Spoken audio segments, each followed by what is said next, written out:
No čo, zdravím všetky, s vami je Ušitráš a ja vás vítam u nového videa. Dnes som sa chcel s vami pozrieť podrobnejšie na tému týranie zvieratiek. Ako ste si mohli všimnúť, tento vlog natáčam z chôdze, tak bude trošku kratší. Má 3 minúty 22 sekúnd. Takže teraz som proste čítal v novinách, teda na Facebooku, že vlastne nejakí chalani, neviem aký, 16, 13 roční, proste boli v zoologickej. Áno, 6 a 8 ročný.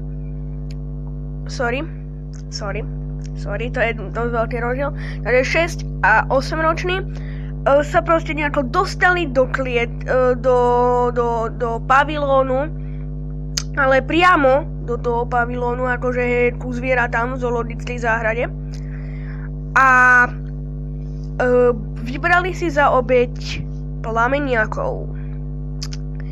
Ak si myslíte, že títo chalani sú trošku natvrdlí a mali by niečo s nimi spraviť, tak určite hoďte like a proste vráťme sa ku príbehu. Takže dostali sa proste do klietky s plameniakmi a bolo to asi takto. Starší chalan alebo proste obidvaja zobrali nejaké dreva, začali do jedného hádzať a keď videli, že tým drevom ho proste nejako mu ublížili, tak sa asi nejako zaradovali alebo čo a proste začali do nich hádzať aj kamene a takto toho plameniaka úplne až na smrť zabili. Potom upriamili pozornosť na druhého plameniaka. Toho iba trochu zranili, ale museli ísť iba na ošetrenie a to je všetko, čo sa mu stalo.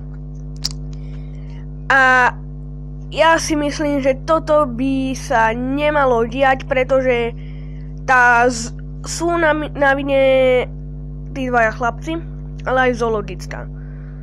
Zoo by mala mať nejaké zabezpečenie, aby sa proste ľudia tam nedostali, okrem tých ich trmiteľov a tak. Takže ja sa s vami lúčim a mne nezostáva povedať nič iné. Lajkujte, komentujte.